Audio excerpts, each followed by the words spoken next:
Vă prezint nou complex locativ al companiei de construcții Rodaris, situat vis-a-vis de Circul Chișinău, dat în exploatare recent.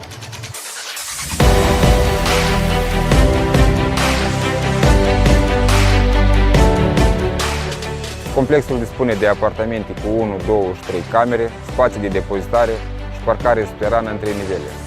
Pe o rază de 1 km se află centre comerciale, Spitalul Medpark, centrul orașului, precum și universități, școli, grădinițe, magazine, farmacii și transport public spre toate direcțiile.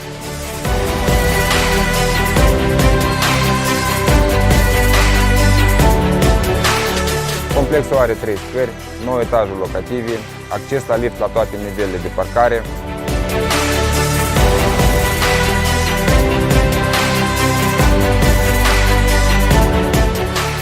Dispunem de 15 tipuri de planimetrii cu 1, 2 și 3 camere, disponibile în variantă albă și la cheie.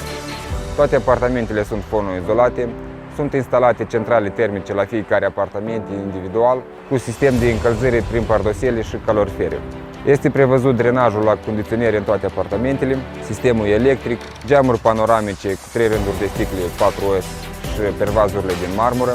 Toate spațiile comune, precum holurile și scările, de asemenea sunt acoperite cu marmură. Complexul dispune de monitorizare video, o gradă și teren de joacă pentru copii.